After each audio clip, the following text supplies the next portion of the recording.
Mee egaa akkuma beekamu har'a dirree kubbaa kanatti si argine dargaggoota hedduu takka kee shamarran hedduutu jira dargaggoota hedduutu jira dargaggoonni Oromoo hedduummaanaan biyya Jarman magaalaa Nuuramberg kanatti wal gahaniiru. Mee duraan dursee maqaa kee fi anis seenaa kee waan beeku irraa waan quba qabuu fi isatti tuunceen dura maqaa kee fi yoom biyya kana akka dhufte naa ibsi. Maqaan kiyya Lookoo Jamaal jedhama. Namoonni na beekan maqaa dhalootaatiin irra caalaan hin beekani. Isinis hedduu galatoomaa isinin jedha carraa kana naa kennu keessaniif. Hadda ammoo gammachuu guddaan qaba. Oromoota fageenya irraa wal beeynu wal arguu kiyyaafin hedduu gammada. Gammachuun hin argamne argeera jechuudha gama kootiin. Itti aansee bakki dhaloota keessa? Bakki dhaloota koo Baalee Agaarfaadha. Yoom baateen machi? Ani ji'a sadaffaa ba'e biyya. Ka biyya kanatti seene ji'a sadaffaa gaafa guyyaa sadiiti. Isa dura garuu viidiyoo kanaan dura Facebook irratti gadhiifame tokkoon quba qaba gara Dubaay jira akka jirtuu fi keessattuu warra amma uummata Oromoo mootummaa TPLF jala galanii ficcisiisaa jiran keessaa Muktaar Kadir tokko wayita achitti viidiyoo sana irratti mormituutu mul'ataa ture. Warroota Liibiyaa keessa jiran yaadannoon sammuu godhatanii jira. Maaliif barattoota keenyaa koo yaadannoon sammuu akka godhatanii jiran kan godhatan? Isaanoo maali? Isaan yaadachuu nu yaadatu isaan yaadachuu nu yaadatu nama sunis nama jechaadha. Kanaafuu isaan yaadachuu nu yaadatu. Maaliif sagantaa keessatti maaliif qoreetti? Sagantaa keessa hin jiru. Eegana akkamitti nutti himame? Siigalcha dubbiin yaadachuu ilmaan Oromoo maaliif hin kaane biyya keessatti dhuman? Gammachuu as geenne kana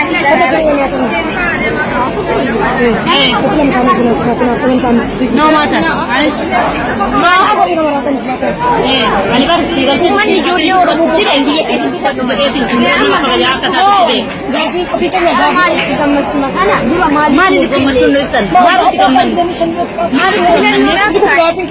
Mee waa'ee seenaa viidiyoo sana meenuu ibsi. Seenaan viidiyoo sanii dursee ilmaan Oromoo kan bakka kamittuu dhumanii fi namoota bishaan nyaateef yaadannoon sammuu godhame kan qalamaniif Liibiyaa irra qalamanii fi kan bishaan nyaataniifis yaadannoon sammuu godhamee ture. Itti aansee ilmaan Oromoo kan sababa master plaanii dhumaniif yaadannoon sammuu maaf hin godhamne jedhu gaafii akkasii gaafanne gaafii akkasii irra jeequmsi nu ka'ee deebiinis nu deebi'uu hin dandeenye. Waltajjii sana akka hin gaggeeffamne gootanii hanqistanii innaa baatan mul'ataa ture. Uffata aadaa uffattanii shamarran kan biroo sifaana jiru na fakkaata. Situ dura deemaa ture. Mee akkam ture qophiin keessan akkamii seentanii uffata aadaa uffattanii seentanii mee akkam ture? Nuyyoonni tiyya nama 30 akkana wanni ta'u uffata aadaatiin akka aadaa biyyaatiin Wallagga ta'ee Arsii ta'ee biyyoota Oromiyaa keessa jiran hundaanuu wal gurmeessinee alaabaa isaanii hin qabannee mallayyoo hin fudhannee tiishartii hin fudhannee dursinee uummata dura teenne kursii dhumaa irra teenne uffata aadaa Oromoo uffattanii nu waraabuu didanii egaan isaan nu waraabuu didanii boodatti nu jeequmsa goone nu waraabne nu duuba dhaabatanii ka'aatii mootummaa kana faarsaa akkana nu godhee jira nu wanti biraa haa hafuuti weellisaan Qamar Yuusuf dhufee sirba sabaaf sablammootaa sirbee deeme malee kabaja Oromootiif sirba Oromoo sirbee hin deemne sababa nu waraabuu dideef jechuudha. Mee ati yeroo kaatee Muktaar Kadiriin mormitu maal jette jalqabamee akkamitti kaatee situ dura deemaa ture?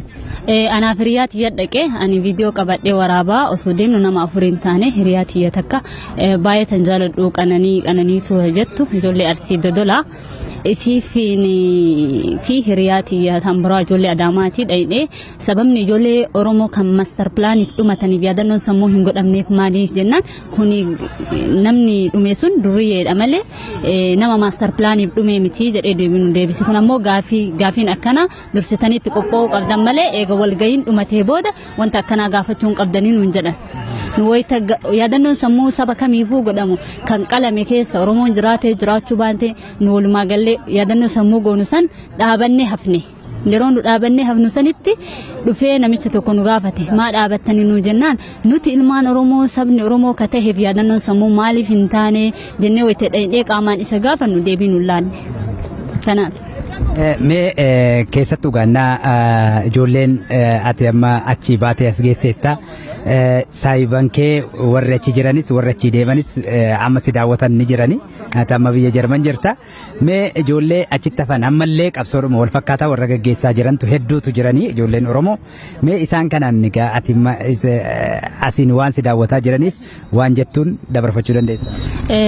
Ilmaan Oromoo bakka jirtan kamittuu saba keessaniif akka qabsooytan aadaa keessan akka kabajjan safuu keessan akka bartan isin jedhaani keessattuu hiriyoota tiyya kan bu'aa bayii hedduu waliin ceenee aadaa guddisuuf biyya Dubaay namni yeroo duraatiif uffata aadaa seensise ana fi mucaa fira kennaa tokko waliin seensifnee akka uffata aadaa biyya san dursee namni seensise ana namni walgahii takka irratti uffata aadaa uffatee deemee jiru ana duratti. Warroota bakka biraatiin daawwataa jirtan hiriyoota kootii fi akka sabaaf sablammummaa keessanii fi safuu Oromummaa keessan bartan jedha. Mee karaa kamiin ceetee dhufte? Ani karaa Masriitiin cehee ay dhufee guyyaa 29 guyyaa 14 bishaan irra ture. Hiriyoota kiyya warra dhumanitti aanee namni bay'ana. Ijoollee magaalaan irratti dhuman irratti. Nama 400 dhuman irratti aanee ka bay'ana. Mee bu'aa bayii hedduu keessa darbee dargaggoonni kun asitti kumaantamaan yoo xiqqaate 3,000 ta'antu jiranii atis shamarran Oromoo keessaa tokko shamarranis hedduun waan akkasii jiranii mee warri akkasitti biyyaayyuu waa ba'an malee amma immoo as ta'anii waan biyyaa isaan baasisan akkan dagannee fi atis amma qabsoo gaggeessaa jirtu biyya ollaa keessatti Dubaay keessattis biyya keessattis waan kanatti cimanii akka itti fufaniif ati maalidha waan godhaa jirtan naannoo kanatti? Ani Oromoota biyya kana jiranii wanti jedhu shamarran biyya kana jiranii fi dhiirri biyya kana jiranillee safeeffataan itti hin fakkaatu. Sababni isaas nu magaalaa hagasii nama 200 sadiin geenne keessatti walga'iin takka dhufnaan weellisaan takka biyya sanii dhufnaaniin dhiiraa dhalaa taane uffata aadaatiin wal qabachiifnee uffata aadaa uffannee safuu keenya barree aadaa keenya barree alaabaa keenya uffannee walga'ii san dhayna. Miti walgahii Oromummaatii miti wayita ayyaana Oromtoota masqala jira maal jira wal qarqaarree tokkummaan biyya kana jiru. Oromoon biyya kana baay'ee wallola osoo Oromoon biyya kana akka Oromoo xiqqaa magaalaa wayii keessa osoo xiqqaate jaalalli ni guddata biyya kana keessa haga baay'attuun Oromoon jaalala hin qabdu biyya kana keessatti shamarran asiillee osoo biyya kanatti uffata aadaa fidanii ittiin boonsisanii biyya Oromoo keessatti aadaa ofiitti guddisanii dhiirris aadaa ofii uffatee alaabaa ofiitiin bareedee aadaa ofiitiin ani uffata uumamaan faashina irra uffata aadaa ka ulfaatu san jaaladha.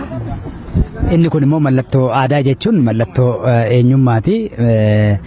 Oromummaan afaanii fi sabni tokko kan ittiin beekamu afaansaa fi aadaasaa fi waanuma kanattu seenaasaa ibsa jechuudha biyya isaa dabalatee jechuudha. So inni kun akkuma amma jette kana as keessatti atummaanuu waan achitti muuxannoo achitti horatte sanaan asitti babal'isuudhaaf maal yaadaa jirtaaf karoora kee fuulduraa? Ani yeroo tanatti dhiphina keessa interview irra waan jiruuf malee kaampii waan jiruuf malee aadaa kiyya guddisee afaan kiyya guddisee ijoollee Oromoo shamarran kan dhimma siyaasaallee ta'e dhimma siyaasaa maleellee kan biyyaa bahan haa jiraatanii ebaluu baheellee laananii ka bahan haa jiraatanii akkaataa interview san itti himatan kan maa dhuftee waan dhufeeyyuu hin beeknetu jira. Hayyuun keenya tokko biyya kana keessa yoo jiraate hayyummaa isaa san saba ofiitiif hin ibsu. An akka gama kootitti hayyuu ta'ee beekaa irraa baree wallaalaa kiyya kan biyyaa bahee waan dhufeef san hin beekne san isa itti himee akkana godhi. Kan maatii kee haasawuu osoo hin ta'in dhimma dhuunfaa keetiitiin himadhu akkana godhi akkanatti himadhu jedhee hanga barreeffamaan ijoollee kaampii keessa jiru qarqaaraa jira hanga danda'uun jechuudha. Sababni kana quuqa Oromummaa waan ta'eef. Sochii akkanaati amma biyya ollaattis baatee Dubaay keessatti waan akkasii godhuun biyya keessa waggaa turte yoo maal ta'a godhaa turte mee achirraas meenuu ibsa? Ani biyya keessatti maaliif maqaanuu akkanatti bahee hin beeku. Egaa biyya bahee Oromummaa koo kabare. Maaliif namni afaan Amaaraa haasawu Oromoo mitiin se'a. Egaa biyya bahee Oromummaan maalii sabni maalii alaabaan maalii hiikkaan alaabaan maalii abbaan gadaa maalii Oromiyaa maaliif jedhamtee wantoota akkanaa kana hiikaan ture. Ijoollee wajjin kitaaba ijoolleen hayyoonni barreessan biyya Itoophiyaa irraa fiisee Dubaay irratti ijoollee raabsaa turre. sukkitaa waan dubbisu quuqamni na dhaga'amaa dhufe malee biyya keessa taa'ee barattu ture wanti oromummaa irraa beeku takkan jiru agaarfa barataa ture haayiskuulii agaarfa barattoota achii wajjin anduru mallee sirba jaaladhaa uffata aadaa uffadhee aadaa mul'isa guyyaa wixataa aadaa wajjin taphannu ijoollee aadaa wajjin taphannu jira shubbisa jaaladhaa bakka sirbi baname marattu saalfiin beeku ni taphadha achuma keessan uffata aadaa kana callee uffachuu jaaladha akkoonti joomaree dirtii mormanna hiiti joomaree san godhee mana barumsaa deema malee akka ijoollee silsila birrii waan akkana godhadheen deemu. Wanni egaa namoota baay'ee tokko si hordofu nan beeka feesbuukii kee anillee waan nan beekuufi achirrattis akka gaariitti waa ibsita naa ibsuuf yaada kee akka salphaatti ibsita muuxannoo sana achumatti horatte moo durumayyuu waan akkasii shaakalaa turte? Ani Facebook shamarran anaaf qananii dura banattee hin jirti jedheen beeku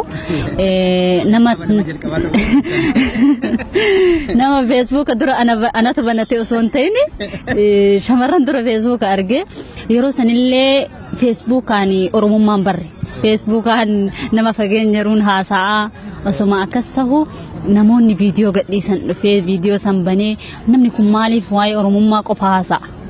Example Wobo dursee namni fakkeenya Oromoo naa ta'eessa hayyuu as ka jiru mucaar argee fakkeenya naa ta'an boonsaa gruupii qabna yeroo hundaa Oromoo rakkatu birrii guurree dabarsina ofiillee haa fudhatanii meebii jaraallee haa erganii san hin beenu garuu nu birrii walitti gurmeessanii nu guursisuun beena gruupii adda bilisummaa jedhu qabna gruupii adda bilisummaa san keessatti hedduu jaalalaaf kabajaa walii qabna osomaa san oromummaan maalii sabni maalii biyyi maalii waan jedhu walirraa barre kanuma keessa akkasitti bare malee oromummaa ani biyyatti ibsadheellee hin beekuu hin danda'ullee. Qananiituun wayita tokko TV wayii irrattis dhiyaattee gaaffiif deebii waggaa gootu argeen jira ati carraa sana waan argatte natti fakkaatu mee amma wayita amma bifa kamii wal quunnamaa jirta?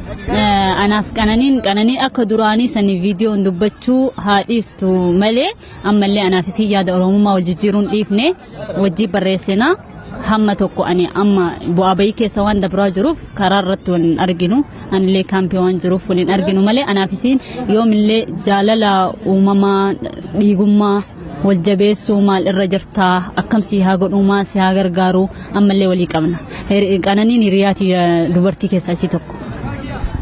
Mee keessattuu gaamee har'as waan sin biyya ollaatti godhaa turtan biyya keessatti godhaa jirtan har'a immoo daran jabaate qabsoon Oromoo shamarran Oromoo hanga wareegama lubbuutti kaffalaa jirani isin immoo bakkuma deemtan kanatti waan uummata keessanii kaleessa irratti hojjetaa turtan kan ammas borus jabeessiteetti deemuudhaaf mee gama kanaan yaanni gaafa dhimma keessa fixattu yeroo tokko biyya alaatti hoggaa ba'an waan dura hojjetaa turan sana dagatuutu mul'ata garuu ati maal qabda mee waan kana irratti maal jette? Ani tiyyaa ifa arge jedhee saba koo dagachuu hin danda'u. Maaliif bu'aa bayii ilmaan Oromoo keessa jiran waan arguufin tiyyaa ifa arge jedhee sabummaa leen dogoggoru hin dagadhus gandaanis hin qoodus bifaanis hin filus ammallee asillee jiraadhu tanaa olillee yoo jiraadhe saba kiyya irraanfachuu fi dagachuu hin danda'u safuu kootis dagachuu hin danda'u. Hayyeegaa hedduu milkaa'ii nusigaa gara fuulduraattis hojii duraan hojjetaa turteen akkasuma jabeessitee shamarran warra kaanis kakaastee akka qabsoo uummataa kana jajjabeessitan abdii guddaa sirraa qabnaa gaa akka waliigalaatti yaada waliigalaa xumuraa qabaatte carraassii kennaa kanumaan xumurra gaaffiif deebii keenya. Yaanni kiyya qaxumuraa ilmaan Oromoo bakka jirtanis jaalala fi kabajaa wajjin safuu akka hojii horatan jedhaani kaachorraa hafe ammoo osoo gandaan wal qooduu baatanii gandaa wal qooduun biyyoota ormaa keessatti kan uummanni Oromiyaa keessa jiru jaalalaaf tokkummaan ka'ee falmatee dhiiga isaanii lolaasaa jiru kan biyya ormaa keessa jiru maa gandaa wal qoodan gaafii guddaan itti ta'e kanaafuu gandaan waliin qoodinaa ilmaan Oromoo tokkummaa jabeessaa nuti ilmaan abbaa tokkooti ilmaan haadha tokkooti jedhaan ilmaan Oromooti isinis gama keessaniin galatooma. Ayyee ulfadhu galatoomi siin jedhanillee. Ayyee wayyaa ta'e. Ayyee.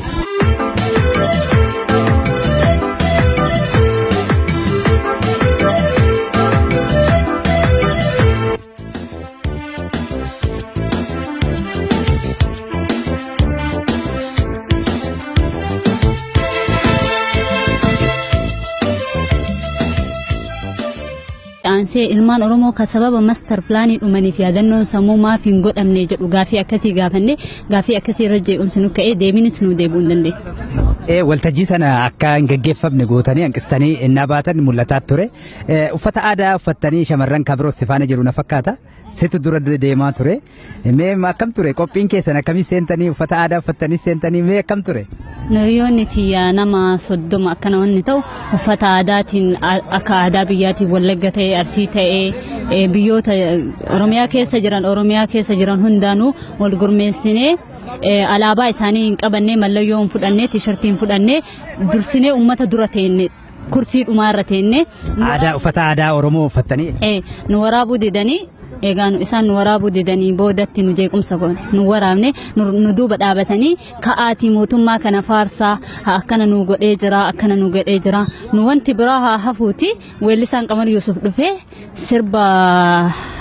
sirba sabaaf sablammootaa sirbee deeme malee kabaja Oromootiif sirba Oromoo sirbee hin deemne sababa nu waraabuu dideef jechuudha. Mee ati yeroo kaatee Muktaar Kadiriin mormitu maal jette jalqabamee akkamitti kaatee situ dura deemaa ture? Anaaf hiriyaa tiyya dhaqee ani viidiyoo qabadhee waraabaa osoo deemnu nama 4 hin taane hiriyaa tiyya takka baay'ee tan jaaladhu qananiitu jettu ijoollee Arsii Dodolaa. Isii fi hiriyaa tiyya tan biraa ijoollee Adaamaati dhayidhee sababni ijoollee Oromoo kan master plaaniif dhumataniif yaadannoon sammuu hin godhamneef maaliif jennaan kuni namni dhume sun durriyeedha malee nama master plaaniif dhume miti jedhee deebisi kun ammoo gaafiin akkana dursitanii itti qophaa'uu qabdan malee eega walgayiin dhumatee booda wanta akkanaa gaafachuu hin qabdanii nuun jedhan. Nu wayita yaadannoon sammuu saba kamiifuu godhamu kan qalame keessa Oromoon jiraatee jiraachuu baate nu walumaa gallee yaadannoo sammuu goonu san dhaabannee hafne.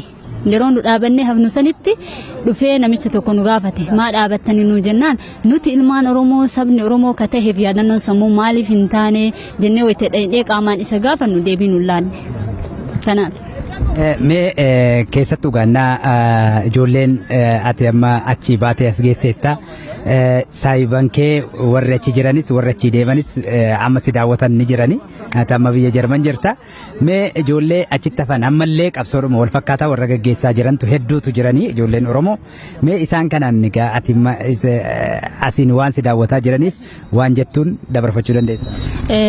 Ilmaan Oromoo bakka jirtan kamittuu saba keessaniif akka qabsooytan aadaa keessan akka kabajjan safuu keessan akka bartan isin jedhaani keessattuu hiriyoota tiyya kan bu'aa bayii hedduu waliin ceenee aadaa guddisuuf biyya Dubaay namni yeroo duraatiif uffata aadaa seensise ana fi mucaa fira kennaa tokko waliin seensifne akka uffata aadaa biyya san dursee namni seensise ana namni walgayii takka irratti uffata aadaa uffatee deemee jiru ana duratti. Warroota bakka biraatiin daawwataa jirtan hiriyoota kootii fi akka sabaaf sablammummaa keessanii fi safuu Oromummaa keessan bartan jedha. Mee karaa kamiin ceetee dhufte? Ani karaa Masriitiin cehee ay dhufee guyyaa 29 guyyaa 14 bishaan irra ture. Hiriyoota kiyya warra dhumanitti aanee namni baay'ana. Ijoollee magaalaan irratti dhuman irratti. Nama 400 dhuman irratti aanee ka baay'ana. Mee bu'aa bayii hedduu keessa darbee dargaggoonni kun asitti kumaantamaan yoo xiqqaate 3,000 4,000 ta'antu jiranii atis shamarran Oromoo keessaa tokko shamarranis hedduun waan akkasii jiranii mee warri akkasitti biyyaayyuu waa ba'an malee amma immoo as ta'anii waan biyyaa isaan baasisan akka hin dagannee fi atis amma qabsoo gaggeessaa jirtu biyya ollaa keessatti Dubaay keessattis biyya keessattis waan kanatti cimanii akka itti fufaniif ati maalidha waan godhaa jirtan naannoo kanatti? Ani Oromoota biyya kana jiranii wanti jedhu shamarran biyya kana jiranii fi dhiirri biyya kana jiranillee safeeffataan itti hin fakkaatu. Sababni isaas nu magaalaa hagasii nama 200 sadiin geenne keessatti walga'iin takka dhufnaan weellisaan takka biyya sanii dhufnaan dhiiraa dhalaa taane uffata aadaatiin wal qabachiifnee uffata aadaa uffannee safuu keenya barree aadaa keenya barree alaabaa keenya uffannee walga'ii san dhayna. Miti walgahii Oromummaatii miti wayita ayyaana Oromtoota masqala jira maal jira wal qarqaarree tokkummaan biyya kana jiru Oromoon biyya kana baay'ee wallola osoo Oromoon biyya kana akka Oromoo xiqqaa magaalaa wayii keessa osoo xiqqaate jaalalli ni guddata biyya kana keessa haga baay'attuun Oromoon jaalala hin qabdu biyya kana keessatti shamarran asiillee osoo biyya kanatti uffata aadaa fidanii ittiin boonsisanii biyya Oromoo keessatti aadaa ofiitti guddisanii dhiirris aadaa ofii uffatee alaabaa ofiitiin bareedee aadaa ofiitiin ani uffata uumamaan faashina irra uffata aadaa ka ulfaatu san jaaladha. Inni kun immoo mallattoo aadaa jechuun mallattoo eenyummaati. Oromummaan afaanii fi sabni tokko kan ittiin beekamu afaansaa fi aadaasaa fi waanuma kanattu seenaasaa ibsa jechuudha biyya isaa dabalatee jechuudha.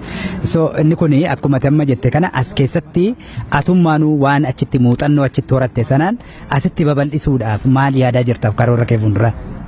Ani yeroo tanatti dhiphina keessa interview irra waan jiruuf malee kaampii waan jiruuf malee aadaa kiyya guddisee afaan kiyya guddisee ijoollee Oromoo shamarran kan dhimma siyaasaallee ta'e dhimma siyaasaa maleellee kan biyyaa bahan haa jiraatanii ebaluu baheellee laananii ka bahan haa jiraatanii akkaataa interview san itti himatan kan maa dhuftee waan dhufee yuun beenetu jira hayyuun kenna tokko biyya kana keessa yoo jiraate hayyummaa isaa san saba ofiitiif ibsu an akka gama kootitti hayyuu ta'ee beekaa irraa baree wallaalaa kiyya kan biyyaa bahee waan dhufeef san hin beene san isa itti himee akkana godhi kan maatii kee haasawuu osoo hin ta'in dhimma dhuunfaa keetiitiin himadhu akkana godhi akkanatti himadhu jedhee hanga barreeffamaan ijoollee kaampii keessa jiru qarqaaraa jira hanga danda'uun jechuudha sababni kana quuqa Oromummaa waan ta'eef.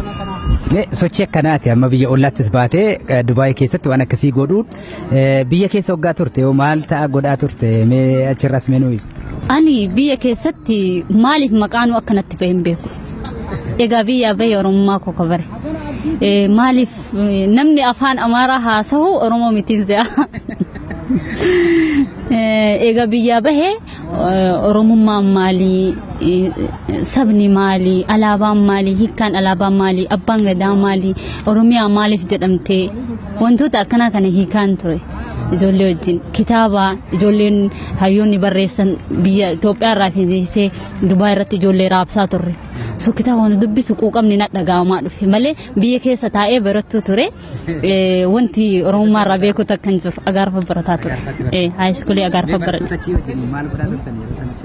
Barattoota achii wajjin anduru mallee sirba jaaladhaa uffata aadaa uffadhee aadaa mul'isa guyyaa wixataa aadaa wajjin taphannu ijoollee aadaa wajjin taphannu jira shubbisa jaaladhaa. Bakka sirbi baname marattuu saalfiin beeku ni taphadha. Achuma keessan uffata aadaa kana callee uffachuu jaaladha. Akkaawuntii joomaree dirtee mormanna hiiti joomaree san godhee mana barumsaa deema malee akka ijoollee silsila birrii waan akkanaa godhadhee hin deemu. Waan egaa namoota baay'ee tokko si hordofu nan beeka feesbuukii kee anillee waan an beekuufi.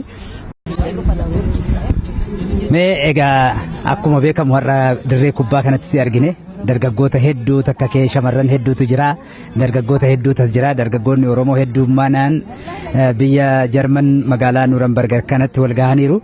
Mee duraan dursee maqaa kee fi anis seenaa kee waan beeku irraa waan quba qabuu fi isatti tuunceen dura maqaa kee fi yoom biyya kana akka dhufte naa ibsi. Maqaan kiyya Lookoo Jamaal jedhama. Namoonni na beekan maqaa dhalootaatiin irra caalaa nan beekanii isinis hedduu galatoomaa isinin jedha carraa kana naa kennu keessaniif hadha ammoo gammachuu guddaan qaba Oromoota fageenya irraa wal beenu wal arguu kiyyaafin hedduu gammada gammachuu hin argamne argeera jechuudha gama kootiin itti aansee bakki dhaloota keessa bakki dhaloota koo Baalee Agaarfaadha. Yoom baatee machi? Ani ji'a sadaffaa ba'e biyya ka biyya kanatti seene ji'a sadaffaa gaafa guyyaa sadiiti. Isa dura garuu viidiyoo kanaan dura Facebook irratti gadhiifame tokkoon quba qaba gara Dubaay jira akka jirtuu fi keessattuu warra amma uummata Oromoo mootummaa TPLF jala galanii ficcisiisaa jiran keessaa Muktaar Kadir tokko wayita achitti viidiyoo sana irratti mormituutu mul'ataa ture. Warroota Liibiyaa keessa jiran yaadannoon sammuu godhatamee jira. Maaliif barattoota keenyaa koo yaadannoon sammuu akka godhatamu sagantaan godhatamu? Ano mali? Gari yari chisu dippani. La nulisan tiada sonu yada saya yada kini suka mana nama tulis nama kita. Aku saya yada kini berarti. Malif saganda ke sini tuli malif kore tuli. Saganda la ini saganda tu senju. Even aku kami kami pilih mami. Zigal sedupin. No, yada tu ilman orang mau malif ingkar. Dia kesi teruman. Yang macam ni kan asal.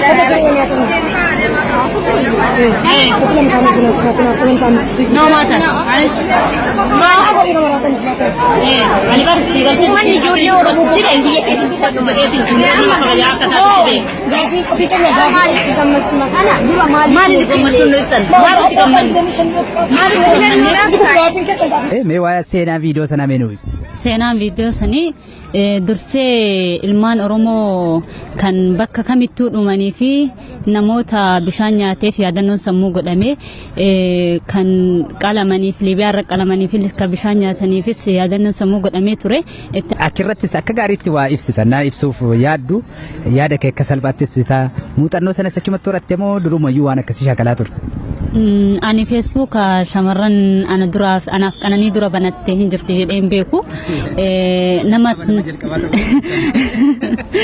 nama Facebook dura anatu banattee osoo hin ta'in shamarran dura Facebook arge yeroo sanillee Facebookaan Oromummaan barre Facebookaan nama fageenyaruun haasa'a osoma akkas ta'u namoonni viidiyoo gadhiisan dhufee viidiyoo san banee namni kun maaliif waa'ee Oromummaa qofa haasa'a.